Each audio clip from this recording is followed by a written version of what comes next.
안녕하십니까? 저는 소개받은 박준양 세리자 요한신부입니다. 오늘 이 귀한 자리에 저를 초대해 주신 김수환 주기영연구소 박승찬 교수님께 진심으로 감사드립니다. 어려운 시기지만 정말 함께 이런 학문을 정진하는 동료들과 함께 이런 자리에 참석하는 것이야말로 큰 기쁨이 아닐 수 없습니다. 오늘 전체 주제가 제2차 바티칸 공예와 김수환 추기경님에 관한 그런 주제로서 진행이 되는데, 제가 기조 강연으로서 이제 발표해 드릴 내용은 어, 좀 배경적인 것이 되겠죠. 그러니까 김수환 추기경님이 어떤 신학 사상에 관해서는 두 발제자께서 잘 발표를 해주실 것이고, 저는 이제 배경이 되는 전체적인 그림을 그리는, 그래서 제2차 바티칸 공회의 어떤 기본 정신, 그리고 이 제2차 바티칸 공회의 기본 정신이 김수환 추기경님께서 민스터 대학교 신학부에서 음, 요셉 회프너 추기경님, 나중에 쾰른대 교구 추기경님이 되신 요셉 회프너 신부님에게 이 공부하셨던 그런 시간을 통해서 제2차 바티칸 공회의 정신이 전수되었을 것이라고 이렇게 분석이 되고, 그리고 그러한 정신이 이제 김수환 추기경님께서 아시아 주교회의 연합회 FABC의 창설에 굉장히 큰 기여를 하시는 그런 과정으로 이렇게 연구가 되었습니다. 그래서 저는 오늘 제2차 바티칸 공회의 기본 정신, 그리고 그 기본 정신이 어떤 지역적 계승과 구체적 실천의 차원에서 이루어진 FABC 아시아 주교회의 연합회의 탄생 과정을 조금 설명드리고, 그 안에서 김수환 추기경님께서 얼마나 중요한 역할을 하셨는가를 말씀드리고, 그 이후 제가 이제 또 아시아 주교회 연합회 신학위원회 위원으로 그동안 조금 계속 활동을 해왔기 때문에 그 어떤 발전 과정에 있어서의 어떤 기본적인 신학 방법론까지 언급하는 그런 차원에서 제 기조 강연을 진행하도록 하겠습니다. 제2차 바티칸 공회는 뭐 누구나 잘 알듯이, 특히 이제 신학을 공부하는 신학도들에게는 한 손에는 성경책을, 한 손에는 제2차 바티칸 공회 문헌을 들고 공부를 해야 된다라고 저도 신학생 시절에 배웠을 정도로 중요한 그런 의미를 갖고 있는 보편 공회이고, 역사상 마지막 보편 공회입니다. 그래서 그것이 그동안이 어떤 굉장히 조금 세상에 대해서 폐쇄적이었던 그런 교회의 모습에 많은 쇄신의 모습과, 또 새로운 어떤 자성과 자가, 복음 정신에 입각한 회심에 입각해서 새로운 교회상의 어떤 제시가 이루어졌던 정말 역사적인 사건, 우리 가톨릭 교회로서는 너무도 중요하고 소중한 사건이 아닐 수 없는데, 그 기본 정신에 있어서 저는 먼저 세 가지 키워드를 말씀드리고자 합니다. 그것은 바로 그리스어로 말할 때 첫 번째가 메타노이아, 회심이 되겠고요. 두 번째가 친교, 코이노니아가 될 것이고, 세 번째는 디아코니아, 바로 봉사가 되겠습니다. 제2차 바티칸 공회에 대한 해석에 있어서 그동안 조금 여러 가지 분분한 의견들이 있기도 했지만, 그러나 요한 바오로 2세 교황님께서 이 새천년기라는 문헌을 통해서 지금도 우리는 공의의 문헌들은 그 가치나 광채가 전혀 퇴색되지 않았고, 이제 2000년 희년을 준비하면서 하신 말씀이죠. 그리고 희년이 끝난, 바로 희년이 맞춰지는 그 시점에서 저는 어느 때보다도 공의회를 20세기 교회에 내려진 큰 은총으로 강조할 의무를 느낀다고 말하셨습니다. 그리고 이제 막 시작된 이 시기에, 이 세기에 새로운 3000년대의 시작에서 우리의 위치를 확인할 확실한 나침반을 우리는 공유회에서 발견한다라고 역설하셨습니다. 제2차 바티칸 공유회 교회 현장 루멘 젠시움에서 이제 나오는 교회상 중에서 순례하는 교회상이 있죠. 그러니까 아직 완전하지 않은, 그러나 하느님 나라의 완성을 향해서 나아가는 순례하는 교회라는 굉장히 겸손한 모습의 교회상이 그려졌는데, 그 지상에서 순례하는 교회이기 때문에 방향을 찾아야 한다는 점이 중요하고, 거기에서 나침반이 매우 중요한데, 그 나침반이야말로 제2차 바티칸 공의회 문헌이라고 이렇게 요한 바오로 2세 교황님께서 말씀을 해주셨습니다. 그리고 이 말씀은 베네딕토 16세 교황님께서 요제프 라칭거 유명한 신학자에서 신앙교리성 장관 추기경님이 되셨고, 나중에 베네딕토 16세 교황님이 되셨을 때 뭐 여러 일부 학자들 중에서 베네딕토 16세 교황님께서 2차 바티칸 공의회에 관해서 조금 의견이 다르시다라는 그런 해석들도 있기는 했지만, 바로 이 말하자면 첫 연설에서 이 새천년기의 말씀, 요한 바오로 2세의 말씀을 그대로 인용해서 말씀하심으로써 그런 어떤 의견들을 불식시키시고 여전히 제2차 바티칸 공의의 가치를 천명했던 그런 사실을 우리는 잘 알고 있습니다. 이 제2차 바티칸 공의회는 그렇기 때문에 이것을 조금 다른 의견을 제시했던 분들이 어떤 의견에 따르면은 어떤 본질적인 변화 없이, 왜냐하면은 그동안의 어떤 보편 공의회라는 것은 제1차 니케아 공의회부터 시작을 해서, 이제 중요한 것은 제4차 칼케돈 공의회까지 이르는 콘스탄티노폴리스, 에페소, 그리고 칼케돈 공의회에 이른 이 1, 2, 3, 4차 공의회를 통해서 중요한 삼일체론과 그리스도론의 교의가 정립이 되고, 이후 8차까지 이르는 동방에서의 이 보편 공의회들 속에서 항상 교의적인 문제가 다루어져 왔고, 이단적인 주장에 대해서 교부들이 모여서 이제 가톨릭 교회의 교의를, 교의란 이제 가톨릭 교회가 믿을 교리로서 선포한 내용을 말하죠.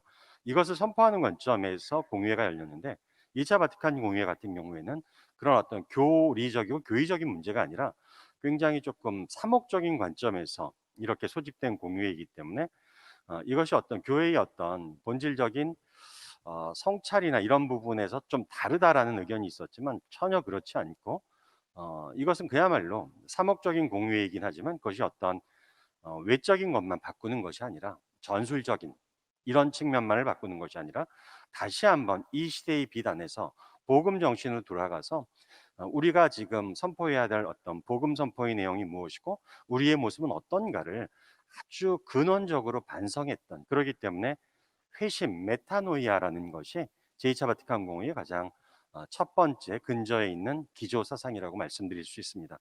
그래서 그 2차 바티칸 공의회를 대표하는 두 가지 문헌인 교회헌장과 사목헌장이 있는데, 교회헌장 8항에서 참 이게 아름다운 언명이죠. 이 아우구스티누스 성인의 말씀을 인용을 해서 우리가 교회는 하나이고 거룩하고 보편되며 사도로부터 이어오는 교회라는 이제 네 가지 사항을 신경에서 고백을 하는데, 거룩하면서도, 그러나 다른 한편으로는 그 품에 죄인들을 안고 있어서, 이게 참 아름다운 언명입니다. 교회는 거룩하지만 그 안에 죄인들을 안고 있기 때문에 항상 쇄신되어야 하는 교회. 물론 이제 이것이 쇄신이라는 용어보다 이제 정화라는 표현으로 쓰였는데요. 그래서 에클레시아 셈페르 프리피카한다. 항상 정화되어야 하는 교회는 참회와 쇄신을 추구한다라는 이 아주 유명한 언명이 루멘젠시움 8항에 들어감으로써 2차 바티칸 공의의 근본 정신이 바로 복음적인 회심에 있음을 우리에게 말해주고 있습니다. 그리고 그 회심에 입각해서 이제 교회 내적인 차원과 교회 외적인 차원에서 친교와 봉사라는 핵심 키워드가 중요한 전망으로서 제시되기에 이릅니다. 2차 바티칸 공의 이전까지는 조금 교회와 세상의 관계를 이원론적으로 보았던 측면이 많습니다. 그래서 일종의 성속 이원론이죠. 그래서 이분하는, 그래서 이 교회 안에는 구원이 있고, 거룩한 교회 안에는, 그리고 교회와 분리된 세상에서는 비구원의 현실, 그리고 이제 세속이죠. 이런 어떤 성석 이원론에 입각한 교회와의 어떤 세상의 관계를 이분법적으로 보았던 종래의 어떤 전망을 제2차 바티칸 공의는 온전히 쇄신해서 새로운 전망을 제시합니다. 그 과정에 어떤 여러 가지 일들이 있었지만, 그래도 벨기에 유명한, 우리나라에서는 성령은 나의 희망이라는 유명한 저서를 쓰셔서 이게 번역이 된 레옹 조셉 스웨넨스 추기경님, 벨기에 추기경님이시고 2차 바티칸 공의회에서 아주 큰 기여와 공헌을 하셨죠. 이 추기경님께서 제시하신 새로운 어떤 패러다임이 제2차 바티칸 공의회에서 이제 형성이 되었다라고 볼 수가 있습니다. 그래서 그 전에는 교회와 세상을 분리를 시켰는데 이 새로이 제시되는 어떤 패러다임을 조금 더 제가 이해하기 쉽게 설명드리기 위해서 저희 개인적인 체험을 좀 말씀드리고 싶은데, 제가 예전에 2006년에 의화론에 관한 어떤 공동선언문이 발표되고, 그리고 이제 감리교가 거기에 또 뛰어들어서 선언을 했기 때문에 감리교 신학대학에서 이렇게 가톨릭과 루터교 또 감리교가 함께한 의화론에 관한 공동선언문 합동 심포지엄이 있었습니다. 그래서 제가 가톨릭 대표로 거기에 참석을 하러 갔을 때, 서대문구 냉천동에 있는 감리교 신학대학교에 들어갔을 때 그 대학 본관 건물에 이 감리교의 창시자이죠, 존 웨슬리의 유명한 글이 이렇게 걸개 그림으로 붙어 있었습니다. 거기에서 뭐라고 이야기하는가 하면 The world is my parish. 세계가 곧 나의 페르시라는 말은 이제 우리 가톨릭에서 본당이라고 쓰이는데, 개신교에서는 뭐 교구라는 그런 의미로 쓰이기도 하고, 좀 정확한 의미로는 이제 사목구라고 보면 되겠죠. 사목하는 관할 구역. 이 말이 굉장히 저에게 인상 깊게 느껴졌어요. 그러니까 말하자면 우리가 사실 이제 세상에서도 그렇고 또 교회법적으로도 관할 구역, jurisdiction이라는 게 굉장히 중요한 어떤 통치 개념으로 이렇게 나오게 되는데, 여기에서 그 어떤 관할 구역이라는 의미를 굉장히 넓혀버렸죠. 어, 온 세상이 다 내가 사목해야 할 관할 구역이라는, 온 세상이 다 내 사목구라는 이 위대한 어떤 원대한 비전과 성찰을 보고, 정말 우리가 이런 좁은 어떤 관할 구역 가지고 이렇게 무슨 논쟁을 하고 이런 일은 정말 피해야겠다라는 생각을 했습니다. 사실 땅 끝까지 복음을 선포하게 된다면 교회와 세상의 구분이 없어지는 거죠. 그런 의미에서 제2차 바티칸 공의회는 교회와 세상을 분리하지 않고 이것을 커다란 원이라고 생각을 하면 될 것 같고요. 교회가 그 원은 그러나 고정된 것이 아니라 확장되는 원이라고 보아서, 그 원이 어디까지 확장이 되는가 하면 바로 세상 땅 끝까지.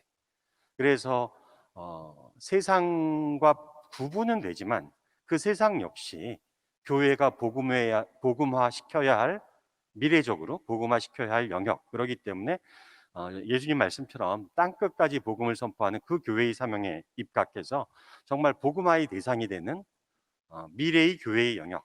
그래서 이제 그 교회 내부적인 원 내부를 가리켜서 안을 향한 교회, 에클레시아 인트라라고 말씀을 하셨고, 그 다음에 교회 바깥, 원 바깥이 그런 영역을 가리켜서 밖을 향한 교회, 에클레시아 엑스트라라고 이렇게 이름을 지었습니다. 제가 지금 말씀드리는 용어와 개념은 전부 제가 이제 쓴 요 발표문에 다 있으니까 참조하시기 바랍니다. 그러니까 여기에서는 말하자면 어, 교회의 중심은 굉장히 잡으면서도, 그러나 확장되는 원에 의해서 세상을 향해서 뻗어나가는 교회, 굉장히 역동적인 교회상이 드러나게 되죠. 그렇기 때문에 여기에서 기존의 베타적인 성속 이원론, 또 흔히 엑스트라 에클레시암 눌라 살루스, 라틴어로 이렇게 이야기하는 교회 밖에는 구원이 없다라고 하는 이런 어떤 명제도 이따 나중에 제가 구원론에 관해서 말씀을 드릴 때 언급하겠지만, 수정이 되는, 재해석되는 그런 어떤 통찰이 새롭게 이루어지고, 그래서 이제 여기에서 안을 향한 교회라는 차원 영역에서의 어떤 핵심 키워드는 바로 코이노니아, 친교라는 개념이 형성이 되고요. 그리고 이 친교는 우리들만의 친교가 아니라 바로 세상을 향한 친교, 그 세상을 향한 대화와 선교와 복음화와 봉사라는 개념, 디아코니아 개념으로 확장되고 연결되게 이릅니다. 그렇기 때문에 이 안을 향한 교회를 다루는 가장 근본적인 문헌이 루멘젠시움, 교회 원장이라고 이야기할 수 있고, 밖을 향한 교회를 다루는 그 근본적인 문헌은 바로 가우디움 에스페스, 삼호헌장이라고 말씀드릴 수 있고요. 이 두 개 헌장에 입각해서 2차 바티칸 공회의 나머지 문헌들은 전부 안을 향한 교회와 밖을 향한 교회라는 차원에서 우리가 조금 분류를 해볼 수 있을 것 같아요. 예를 들면 뭐 주교교령, 사제양성교령, 사제생활교령, 평신도교령, 이런 것들은 모두 안을 향한 교회에 속하는 것이고, 밖을 향한 교회는 뭐 선교 교령이라든지 비그리스도교 선언이라든지 종교 자유 선언이라든지 이런 것들이 해당된다라고 볼 수 있을 것 같습니다.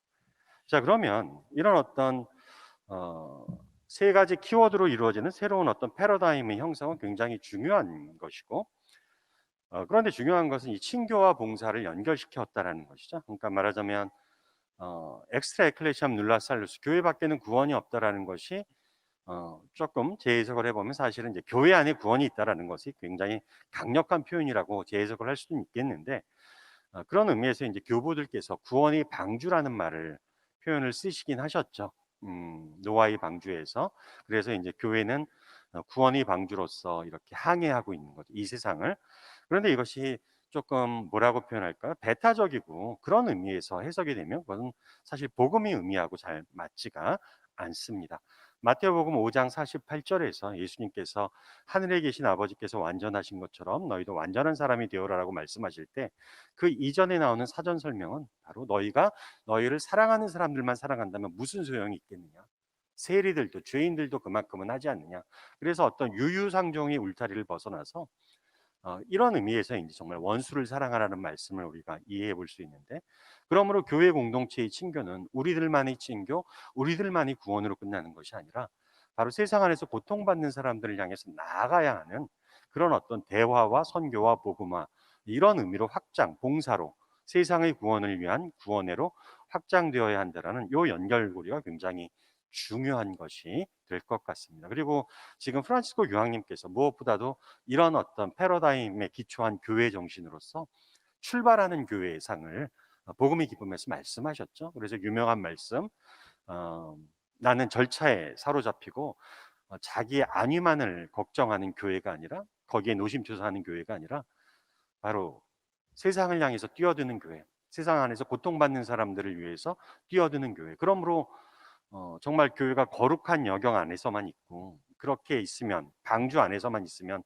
상관이 없지만, 그러나 그 세상 안에서 고통받는 사람들을 향해서, 그러니까 진흙더미로 뛰어들어야 되니까 당연히 멍이 들고 흙이 묻고 더러워진 교회, 그 교회를 저는 사랑합니다. 교회는 마치 야전병원과도 같다라는 이 프란시스코 교황님의 말씀이야말로 바로 2차 바티칸 공유의 문헌이 어떤 근본 정신을 실천하시는 말씀이라고 그렇게 생각을 합니다. 교회 내적인 차원, 즉 에클레시아 인트라의 차원에서 보면은 이제 그 이전까지는 이 교회상을 굉장히 조금 법률주의적인 제도적인 관점에서 많이 해석을 했습니다. 그러니까 이것이 이제 사실은 중세 스콜라시나 후기로 가면 갈수록 13세기의 법철학이 발달을 하면서 이 법적인 개념으로 교회를 이해하기 시작했을 때, 법이라는 것은 굉장히 중요하고 필요한 것이지만 모든 것을 법으로만 해석할 때는 굉장한 메마름을 가져오게 됩니다. 왜냐하면 사실은 이 법이라는 것은, 우리가 착한 사람은 법 없이도 살 수 있다라고 하잖아요. 그러니까 법이라는 것은 사실상 이 바운더리, 최소한의 어떤 것만을 잡아주는 것이고 그 내용적인 것을 모두 포괄하지는 못하는데, 교회를 법적인 차원, 제도적인 차원에서만 이해한다면 교회가 갖고 있는 그 내적인 생명력의 의미를 잘 살려내지 못하는 단점이 있습니다. 그렇기 때문에 유명한 뭐 이런 어떤 교회론적인 관점이 가장 대표적인 로베르투스 벨라리미누스가 이야기한 교회는 소치에타 스페르펙타, 완전 사회라고 했던 이런 것이 이제 이런 교회관을 대표하는 것인데, 이것이 사실은 제2차 바티칸 공유의 이전까지 중세 후기부터 그렇게 지배해 왔던 제도로서의 교회관이라고 말씀을 드릴 수 있습니다. 이 교회론에 관해서 가장 이제 중요한 어떤 문헌 중에 하나서, 제가 신학대학에서 교회론을 강의할 때도 이제 기본 교재 중에 하나로 쓰는 게 바로 에이버리 덜레스 추기경님의 또 Models of the Church, 그래서 교회의 모델들이라는 책인데, 거기에서 1974년 초판에서 에이버리 덜레스 추기경님께서 5개의 모델, 교회의 모델을 제시하시는데, 그 중에서 첫 번째가 되는 게 바로 이 Church as Institution, 제도로서의 교회상입니다. 그래서 이것이 이제 그런 히에라르키아, 교계 제도를 강조하고 사실 2차 바티칸 공회 이전까지를 조금 이렇게 지배해왔던 그런 교회관이라고 볼 수가 있는데, 이제 이 교회관에 2차 바티칸 공유회에서 굉장한 생명력을 불어넣게 됩니다. 그래서 이제 물론 이것이 한 번에 이루어진 것은 아니고 이 가톨릭 튜빙겐 학파로부터 시작을 해서 굉장히 이제 많은 교회론적인 반성이 일어나는데, 그것은 이제 그리스도론적인 성찰이 교회론적으로 적용되기에 이르죠. 그래서 그리스도론적인 성찰 중에서 이제 이 콜로새서에서 그분은 교회의 머리이시고 카풋 에클레시에, 교회의 머리이신 그리스도라는 성서적 상념, 관념이 나오기 시작하고, 그래서 이제 거기에서 바로 코르푸스 크리스티, 그리스도의 몸, 그리스도의 지체로서의 교회상이 등장하게 됩니다. 이건 이제 성서적인 관념이고요. 그리고 이제 구약 성경이 이 포폴루스 데이라는 하느님의 백성이라는 성서적 관념도 굉장히, 그러니까 하느님의 백성으로서 정말 광야를 건너는 그런 이스라엘 백성의 모습, 그런 이제 새로운 이스라엘, 바로 교회가 이 세상 안에서 순례하면서 하느님의 백성으로서 가나안 땅 천상 예루살렘을 향해서 순례하는 교회상, 이것이 이제 제2차 바티칸 공회의 어떤 루멘 젠시움을 비롯한 주요 문헌에서 드러나는 그런 새로운 교회상의 모습이라고 볼 수가 있고요. 그러나 여기에서 그렇다고 해서 이 제도로서의 어떤 교회관을 완전히 배척하는 것은 전혀 아닙니다. 그래서 이제 그런 제도적인 모습을 완전히 배척하는 것은 이제 사실 개신교에서 나왔던 좀 영적인 교회상들이 있었죠. 그래서 이제 에이버리 덜레스 추기경님께서 제시하시는 두 번째 모델은 바로 Church's Mystical Union, 신비적 공동체로서의 교회가 있는데, 제2차 바티칸 공회에는 이 두 가지를 결합시키고자 합니다. 즉 물론 우선성은 바로 이 내적인 친교, 신비로운 친교, 바로 삼위일체 하느님의 모습의 기원을 가지고 그리스도께서 창립하시고 성령에 의해서 움직여지는 이 교회의 내적인 신비가 우선이고, 그것이 외적으로 드러났을 때 이제 제도적인 모습. 그래서 이것을 이제 451년 칼케돈 공유회 제4차 보편 공유회에서 우리가 믿는 그리스도론 신앙 교의의 가장 중요한 결정문이 나오는데요. 그래서 이제 우리가 위격적 결합이라고 하는데, 그리스도의 유일한 위격 안에서 인성과 신성이 분리될 수 없고 또한 혼합됨이 없이 결합되어 있다. 구분은 할 수 있지만 분리될 수 없이 결합되어 있다는 것이 이제 믿을 교리로 선포되게 되는데, 이것을 교회론적으로 적용해서 바로 교회에도 그런 어떤 내적인 영역과 외적인 영역, 신적인 영역과 인간적인 영역, 천상적인 영역과 지상적인 영역, 비가시적인 영역과 가시적인 영역, 영적인 영역과 물질적인 영역을 구분하지만 이 두 가지는 분리되지 않고 결합되어 있다라는 교회상을 제시합니다. 그래서 여기에서 이 두 가지 결합을 보면 이것이 우리가 알고 있는 성사의 모습하고 비슷하죠. 아우구스티누스 성인의 정의에 따르면 성사는 비가시적 은총의 물질적 가시적 표지입니다. 즉 영적인 은총, 비가시적인데 이것을 가시적인 물질적 표지를 통해서, 표지이며 도구를 통해서, 예를 들어 세리성사 같은 경우는 물이 되겠죠. 성체성사는 빵과 포도주가 되겠고, 우리에게 전달하는 이런 또 성사로서의 개념을 교회론에 적용해서 이 두 가지 요소가 결합된 성사적인 교회관, 이것이 제2차 바티칸 공회의 교회관이라고 할 수가 있고, 바로 이것이 에이버리 덜레스 추기경께서 제시하시는 세 번째 교회의 모델이 될 것 같습니다. 자, 그런 의미에서 성령께서는, 우리가 성령으로 인한 동정 잉태를 이야기하잖아요. 그리스도의 육화, 하느님 말씀의 육화에 있어서 결정적인 역할을 하심으로써 그리스도 인성과 신성의 결합이 고리가 되었던 이 성령의 역할이 교회론적으로도 그대로 적용이 되어서 바로 이런 어떤 교회의 영적인 차원과 그 다음에 물질적인 차원을 연결시키는 고리, 원리, 원칙이 되신다. 그런 의미에서 예로부터 성령을 가리켜 아니마 에클레시에, 라틴어 이제 용어인데요. 바로 성령은 교회의 영혼이라는 이런 아름다운 개념이 탄생하게 됩니다. 그러니까 그리스도께서는 교회의 머리이시는데 이 머리와 지체와의 결합을 가능하게 하는 성령의 작용, 그런 의미의 성령께서는 교회의 영혼이라고 말씀을 하시고, 그리고 교회는 사실은 그리스도에 의해서 예수님에 의해서 창립되었지만, 그러나 이것이 활동적으로 뭐 영어로 하면 액티베이팅 되었다라고 할까요? 그것은 바로 오순절의 성령 강림 사건을 통해서이기 때문에 이제 사실 교회는 성자와 성령의 공동 창립이라고 이렇게 이야기하기도 합니다. 자, 그런 관점에서 성령은 우리가 이렇게 미사 중에 사도신경 말고 이렇게 길게 고백하는 신경이 이제 1차 보편 공유인 325년 니케아 공유회, 그리고 2차 보편 공유인 381년 콘스탄티노플리스 공유회에서 이제 만들어진 신경이죠. 니케아 콘스탄티노폴리스 신경이라고 하는, 그래서 사도신경에서는 그냥 성령을 믿으며라고만 간단히 나오지만 이 니케아 콘스탄티노폴리스 신경에서는 굉장히 풍부한 성령론적인 고백이 나오는데, 또한 주님이시며 생명을 주시는 성령을 믿나이다라는 고백이 나옵니다.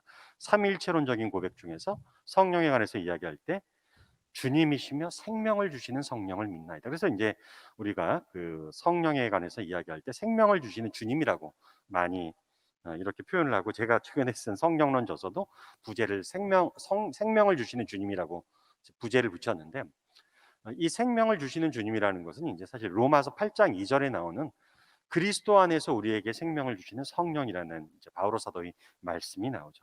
자, 그런 의미에서 이 생명을 주신다라는 것은 우리에게 생명 자체를 바로 하느님이 숨결로서 우리에게 생명 자체를 주시는 것도 있지만, 그러나 또한 우리를 성장시킨다는 의미에서 아이가 태어나면 또 성장이 되어야 하잖아요.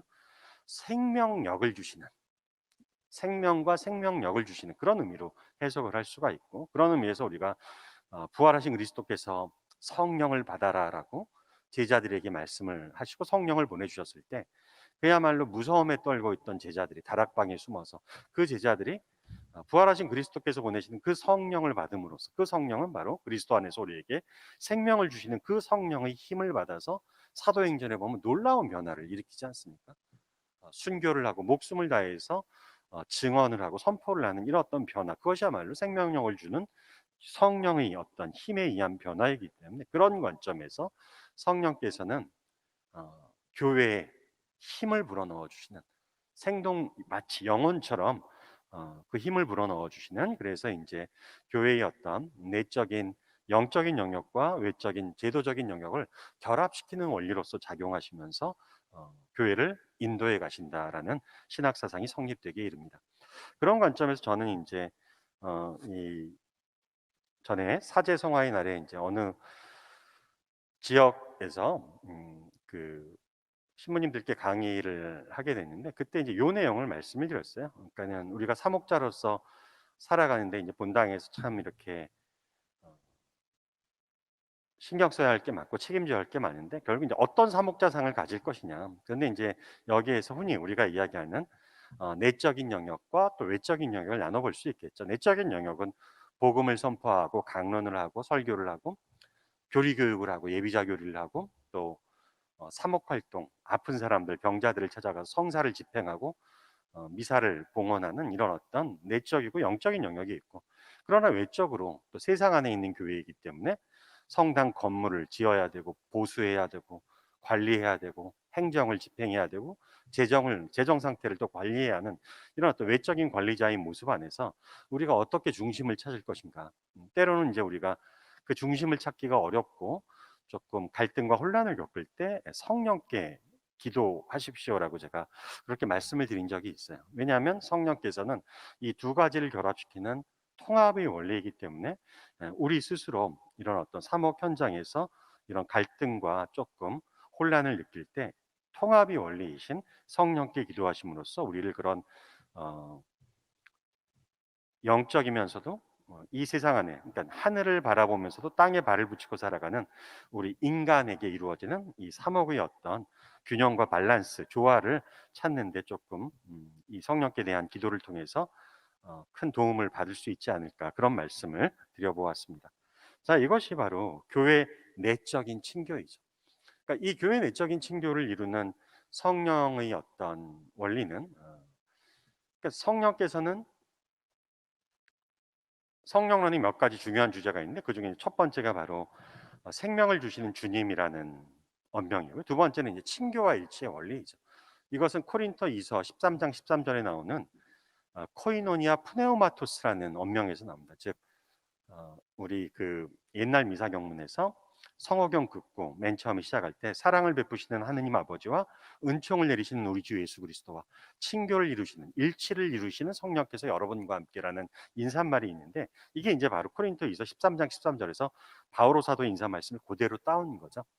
여기에서 이게 구원 경륜적인 삼위일체의 어떤 요약본이라고 할 수 있는데, 성부 하느님이 크신 사랑과 자비, 하느님이 자기 전달, 거기에 입각해서 이제 그 하느님 사랑의 자기 전달이 가장 절정으로서 그리스도의 강생 사건이 이루어졌고 십자가와 부활 사건, 그것을 통한 구원 은총이 우리에게 주어졌는데 그 은총을 우리에게 전달해 주시는 분은 바로 성령이시라는 겁니다. 그래서 여기에 나오는 코이노니아 프네우마토스, 성령의 친교, 성령에 의한 친교라는 의미는 하느님과 우리 사이에 정말 근접할 수 없는 거리. 그러니까 하느님은 참 어떻게 보면 양극적인 차원에서 인간과 하느님의 관계를 설정할 수 있죠.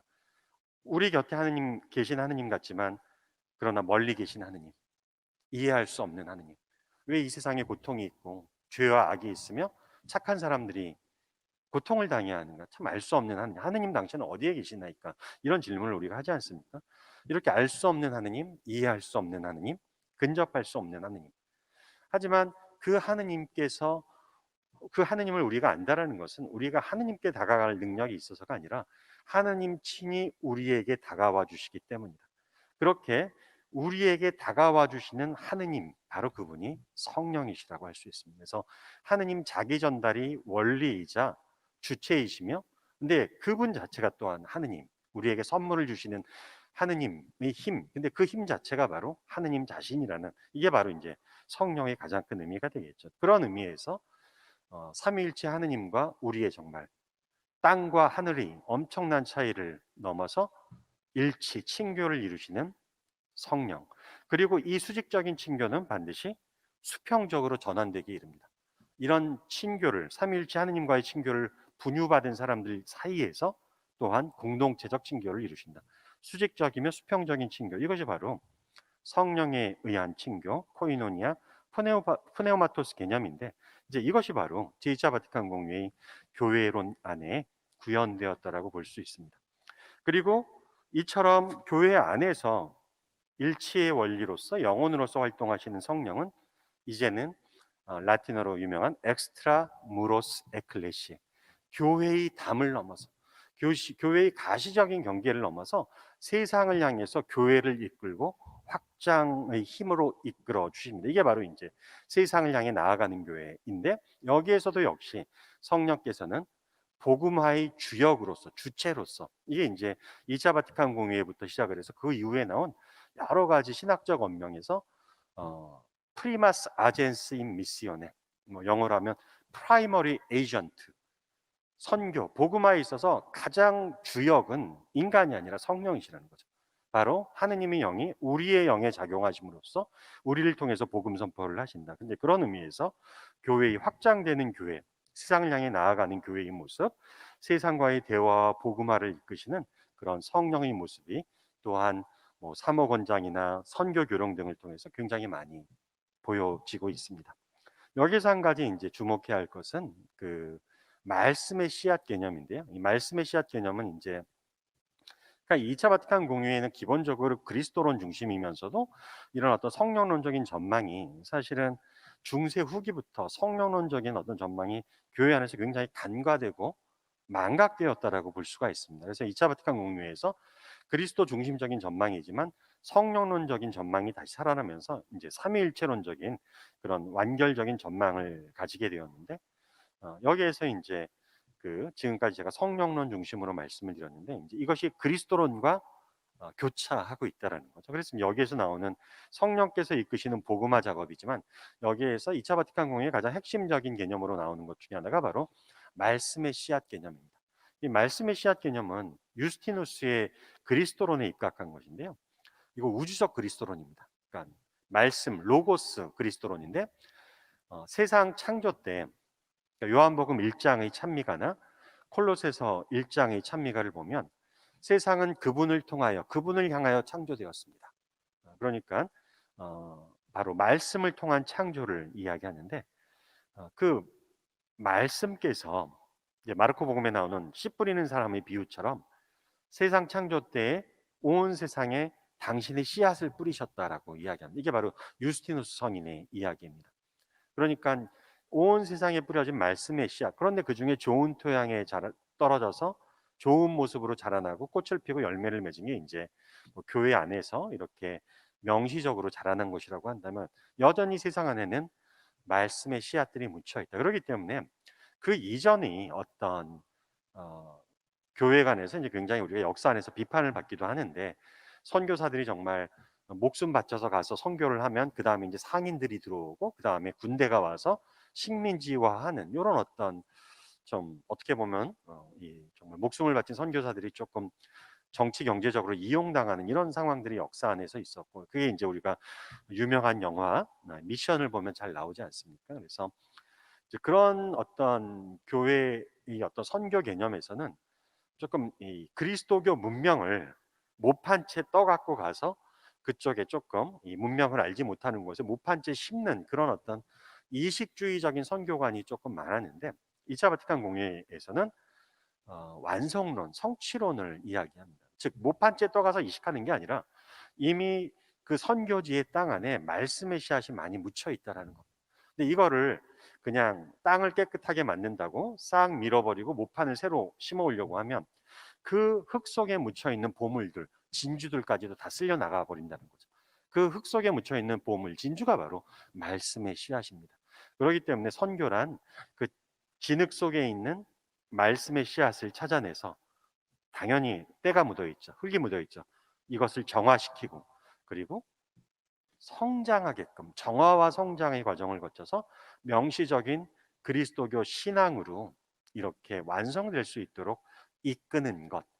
그래서 2차 바티칸, 근데 그 이끄는 어떤 힘은 또 성령으로부터 오는 것이고, 그래서 그런 관점에서 이제 2차 바티칸 공회의 선교관은 완성론적이고 성취론적이다. 이것이 이제 사실은 나중에 요한 바오로 2세 교황님에 의해서, 또 프란치스코 교황님에 의해서 이런 선교관이 그대로 계승되기에 이릅니다.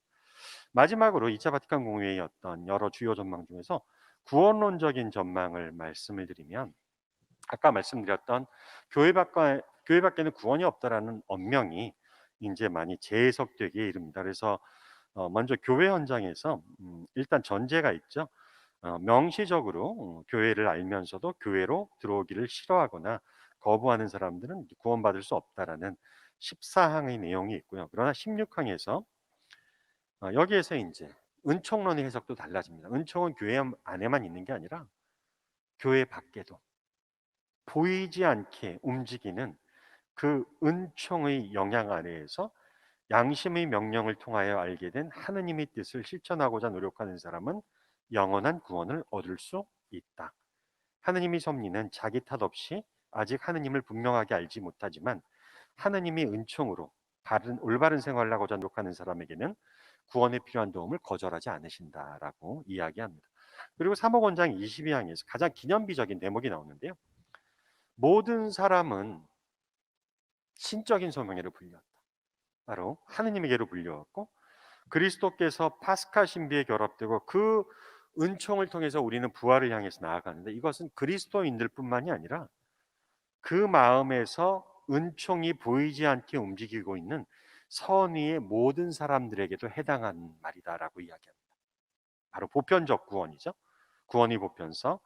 그래서 그리스도는 모든 사람을 위하여 돌아가셨고 인간의 궁극 소명도 참으로 하나, 그 신적인 소명이므로 이제 하느님께서는 모든 사람에게 그리스도 파스카 신비에 동참할 가능성을 주시는, 이게 이제 굉장히 놀라운 해석이죠. 모든 사람에게 교회 안이나 밖이나 그리스도의 파스카 신비 그 은총에 참여할 기회, 가능성을 주신다. 근데 이제 여기에서 우리가 생각해야 할 것은 아까 말씀드린 것처럼 예수 그리스도의 구원 은총이 있는데, 그 구원 은총이 우리에게 전달되는 것은 성령에 의해서이죠. 그래서 교회 안에서 살고 있는 사람들이 차원에서 본다면 그 구원 은총을 직접적으로 받는 채널은 이제 성사라고 할 수 있겠습니다. 성사 생활을 통해서 우리는 그 필요한 구원 은총을 받게 되는데, 문제는 교회 밖에 있는 사람들 혹은 타 종교를 믿고 있는 사람들. 그래서 여기에서 이제 한 가지 분명하게 전제해야 할 것은, 우리가 다른 종교의 사람들이 구원을 받는다라고 이렇게 가능성을 인정한다 하더라도, 예를 들어서 불교도의 구원은 뭐 부처님으로부터 그 구원 효력, medium of salvation이라고 하는데, 그 구원 중개는 다른 뭐가 아니라 바로 오직 그리스도로부터 오는 것이다. 이것은 너무도 분명한 사실입니다. 그래서 그리스도로부터 그 구원 은총이 오는데, 교회 안이 충실하게 살아가는 사람들, 또 교회 밖에서 자기 탓 없이 그리스도를 믿지 못하지만 그러나 충실하게 양심에 따라서 하느님의 뜻에 응답하는 사람들에게 예수 그리스도의 구원 은총이 주어진다라고 하는데, 이제 문제는 파이프라인이 없는 거죠. 우리 교회 안에 있는 사람은 성사라는 파이프라인이 있지만 교회 밖에 있는 사람들은 파이프라인이 없습니다. 그래서 여기에서 나오는 아주 유명한 언명은, 그 방법은 인간이 생각을 초월하는 하느님만이 아시는 방법으로, 하느님만이 아시는 방법으로 모든 사람에게 이 파스카 신비에 동참할 가능성을 주신다고 믿어야 한다라고 사모권장 22항에서 이야기하고 있습니다. 자, 지금까지 말씀드린 것들이 2차 바티칸 공회에 나타난 어떤 기본 전망과 주요 정신들, 삼위일체론, 그리스도론, 성령론, 교회론, 성사론, 은총론, 구원론, 이렇게 조금 종합적으로 말씀을 드려보았고요. 이제 이런 2차 바티칸 공회의 정신이 2차 바티칸 공회 이후에 지역적으로 계승되고 구체적인 실천 단계에 이르게 됩니다. 그런데 이제 2차 바티칸 공회 자체에서는 이 말을 잘 명시적으로는 잘 안 썼는데, 요즘 이제 화두가 되는 말이죠. 시노달리타스, 공동 합의성. 그래서 이건 이제 사실 그동안 개념적으로 존재하던 개념, 신학적 명제를 프란시스 교황님께서 이제 자주 사용하기 시작하셨고, 특별히 제가 2014년에 국제신학위원으로 임명이 돼서 첫 모임에 갔을 때 프란시스코 교황님께서 저희 국제신학위원회에 이 좀 과제를 주셨어요. 이 시노달리타스에 관해서 이제 체계화된 어떤 조직적이고 체계적인 신학적인, 말하자면 좀 전문서를 냈으면 좋겠다라고 부탁을 해주셔가지고 저희가 그 작업을 해서 나온 게 이제 교회의 삶과 사명 안에서 공동 합의성이라는 문헌이고, 또 그것을 제가 이제 우리 신앙교리위원회 위원인 안석을 수연님, 최현순 교수님과 함께 공동 번역을 해서 한국에서도 출판이 되었습니다. 이 시노달리타스, 공동 합의성, 사실은 이게 공동 합의성이라는 말로 표현하기 굉장히 어려운, 저는 이제 개인적으로는 이게 참 번역이 어렵기 때문에 원문을 쓰는 게 더 좋지 않나 이런 생각도 하긴 했는데, 어쨌든 이 시노달리타스라는 관점에서 보면 이 보편 공유의 의미가 너무 중요한 거고, 그런 의미에서 제2차 바티칸 공유의 의미가 너무도 중요합니다. 그러니까는 정말 이 시노달리타스라는 것은 이제 그야말로 그리스어 의미 자체로 쉰이 이제 함께한다라는 것이고요. 호도스가 길이거든요. 그러니까는 영어로 하면 our journey together, 함께 여정을 걸어가는 것. 그러니까 아까 말씀드린 순례하는 교회가 이 세상 안에서 걸어가는 거죠. 하느님 나라의 완성을 향해서. 근데 여행을 하다 보면은 문제가 생깁니다. 길이 어디로 가야 할지 모르고, 또 중간에 좀 쉬기도 해야 되고, 그때 이제 결정이 필요한 겁니다. 선택과 결정.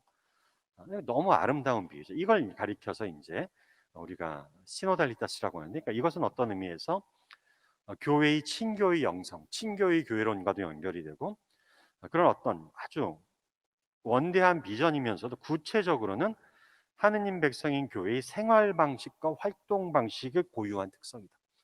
그러니까 이 친교의 영성을 살아가는 그런 영적인 의미도 있지만, 그러나 구체적으로 이 세상 안에 살아가면서 결정을 해야 할 때 성령의 인도하에 함께 고민하고 합의를 도출해 나가는 과정을 의미하는 굉장히 그런 신학적인 용어, 명제가 되겠습니다. 그래서 그것이 가장 제도적으로 잘 구현되는 게 바로 보편공의의 교황님과 모든 주교님들이 함께 모여서 교회의 문제, 이 세상 안에서 식별하고, 제2차 바티칸 공의야말로 이런 어떤 시노달리타스, 공동합의성이 가장 잘 구현된 그런 사건이라고 볼 수가 있고요. 이런 시노달리타스의 맥락에서 이제 2차 바티칸 공의 이후에 이것이 지역적으로 실현되기에 이릅니다. 그 2차 바티칸 공의 이후에 지역적인 계승과 실현 중에서 가장 돋보이는 게 바로 대륙별 주교회의 모임입니다. 그러니까 교회법에는 이렇게 각국의 주교회의에 관해서 다 나오는데, 대륙별 주교회의에 관해서는 법률적인 면이 없어요. 그러니까 뭐냐면, 이게 이제 우리가 대륙별 주교회의 대표적인 게 그 1968년 콜롬비아 메데인에서 옵션 프레퍼렌셜 옵션 포 더 푸어, 가난한 이를 위한 우선적 선택이라는 그런 신학적 천명을 했던 이제 셀람 라틴 아메리카 주교단 협의회를 들 수가 있고요. 이게 먼저 형성이 되었고, 그 다음에 이제 1970년에 FABC, 바로 아시아 주교회 연합회가 형성되게 이릅니다. 근데 이제 이 대륙별 주교 회의가 결성이 될 때 바티칸 쪽에서 굉장히 걱정한 것은, 말하자면 이것이 조금 그런 어떤 교회의 중심이 너무 지역적으로 이동하는 것이 아닌가, 이런 것에 대한 조금 우려도 있었고, 그런 의미에서 합의안으로 도출된 건 법률적인 구속력을 가지지 않는, 그러니까 각국의 주교 회의는 지역 교회법 차원에서 법률적인 구속력을 가질 수 있는데, 대륙별 주교 회의 모임은 법률적인 구속력을 가지지 않고 하나의 정말 메시지를 전하는, 사목 방향을 전하는 그런 차원에서 이런 어떤 대륙별 주교회의 모델이, 모임들이 생겨나기 시작했는데, 이거야말로 공동 합의성이 지역적으로 실천되는 가장 아름다운 예라고 할 수 있겠습니다. 그런 맥락에서 이제 1970년에 바오로 6세 교황님께서 필리핀 마닐라를 첫 방문하실 때, 그때 아시아의 여러 주교님들이 모이게 됩니다. 그래서 그때 이제 김수환 추기경님도 가시게 되죠. 그래서 그 토마스 폭스라는 내셔널 캐톨릭 리포터지의 유명한 기자인데, 이분이 쓴 이제 펜테코스트 인 아시아, 아시아의 성령 강림이라는 책에서 직접 김수환 추기경님을 인터뷰해서 이제 그 내용을 실었는데, 한국의 그 주교님들과 함께 미리 좀 추기경님이 가시기 전에 걱정을 했다라는 거죠. 우리는 그 중요한 모임이 아무런 기약 없이 멋진 행사로 끝나게 되지는 않을까 걱정했다. 그래서 우리는 아시아의 모든 주교가 대화하고 교류할 수 있는 기구로서 영구적인 조직체를 만들자는 안건을 내기로 했다. 그 당시 나는 급변하는 현대 사회에서 아시아의 미래와 복음화를 위해서는 아시아 여러 지역 교회의 주교회의 간의 협력이 필요하다고 보았다. 그러한 상호 협력은 아시아 가톨릭 교회의 발전에 크게 이바지할 뿐만이 아니라 인간 발전, 정의 구현, 인간 중심 사회 건설에 크게 기여할 가능성이 있다고 보았다. 이건 정말 김수환 추기경님께서 육성으로 하신 말씀을 토마스 팍스 기자가 녹음해가지고 영어로 옮겨 놓은 거죠. 그래서 이제 바오로 6세를 만났을 때 김수환 추기경님께서 직접 제안하시게 됩니다. 이것도 역시 인터뷰 내용입니다. 그래서 용기를 내어 바오로 6세가 참석한 회의에서 내가 그 안건을 직접 상정했다. 이어진 토론에서는 영어에 능숙한 홍콩 교회의 프랜시스 주교가 안건 내용을 설명했다. 충분한 의견 교환이 이루어진 후 전체 회의에서 아시아 주교회 연합회 창립에 관한 결의서가 채택되었다. 자, 이렇게 해서 사실은 70년에 아시아 주교회 연합회가 창설되기에 이릅니다. 그리고 김수환 추기경님께서 결정적인 역할을 하셨죠.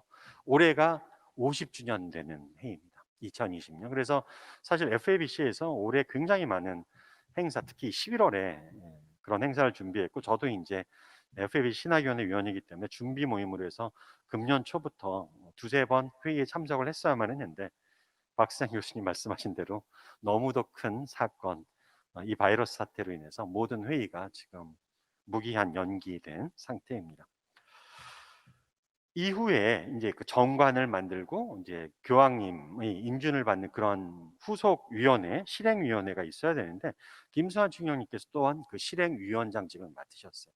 그래서 1972년에 드디어 바오로 6세 교황님께서 그 정관을 인준함으로써 아시아 주교회 연합회가 정식으로 다시 한번 창립하게 됩니다. 그래서 이제 사실은 이번에 못했으면 2022년이 이 사도자 인준 50주년이 되는 해이기 때문에 또 한번 그런 행사를 기대하지 않을까 생각을 합니다. 자, 그래서 이 아시아 주교회 연합회의 창설에 김수환 추기경님께서 정말 깊은 관여를 하셨다. 어떻게 보면 그래서 토마스 팍스는 파운더라는 표현을 쓰기도 해요. 정말 창설자라는.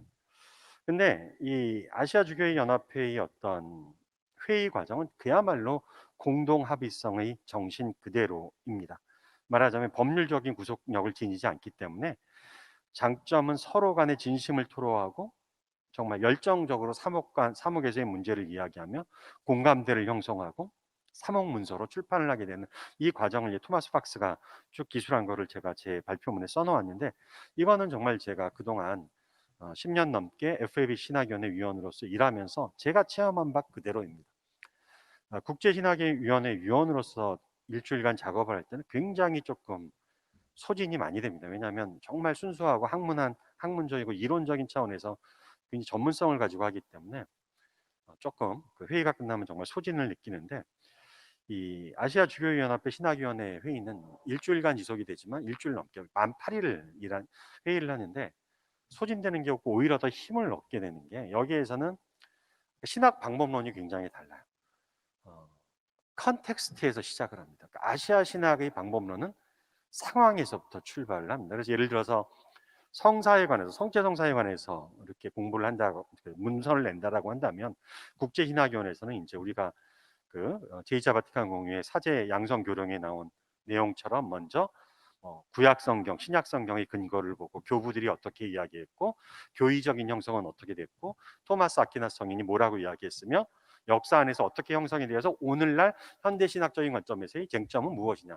이게 이제 지금도 제가 신학대학에서 신학을 가르치고 있는 방법론인데, 아시아 신학은 다릅니다. 바로 상황에서부터, 컨텍스트에서부터 출발을 하기 때문에 2008년에 제가 첫 회의를 참석을 했을 때 잊혀지지 않는 게, 그 다음에 있는 이제 그 총회를 준비하는 문서를 저희가 인스트루멘tum 라보리스를 만들고 있었는데, 거기에서의 제목은 뭐냐면 Living Eucharist in Asia, 아시아에서 성체 성사를 살아가기. 그러니까는 먼저 아시아의 상황이 이런데, 가난과 억압과 빈곤과 양극화, 자원 수탈, 뭐 여러 가지 그 아시아의 백성들이 겪는 고통스러운 상황들을 보고서 이 상황들에서 우리의 어떤 신학적인 고백, 신앙적인 실천이 어떻게 되어야 하는가를 성찰하는, 상황에서부터 출발하는 방법론이 되기 때문에 굉장히 좀 저로서도 굉장히 많은 열정과 기쁨을 가지고 신학적인 작업을 함께 했던 그런 기억을 간직하고 있습니다. 그렇게 해서 아시아 주교회 연합회는 오늘 50주년에 이르기까지 발전을 해왔고, 그 과정에서 김수환 추경님께서는 정말 가장 중요한 창설자로서 그 아시아 역사에, 아시아 교회의 역사 안에 길이 기억되고 있다는 점 말씀드리고 싶고, 그러한 면에서 또 제가 한국교회의 구성원으로서 김수환 추경님의 정신을 따라서 우리가 함께 살아야 할 바를 모색하는 이 자리에 함께 있다는 것이 얼마나 기쁘고 소중한 일이 아닌가, 이렇게 생각을 해봅니다. 그러면 저는 오늘 기조 강연으로서 바로 2차 바티칸 공회에서부터 FABC의 탄생과 발전에 이르기까지 과정, 그리고 특별히 FABC 창설 과정에서 김수환 추경님께서 하셨던 역할에 관해서 말씀을 드리면서 저의 기조 강연을 마치도록 하겠습니다. 감사합니다.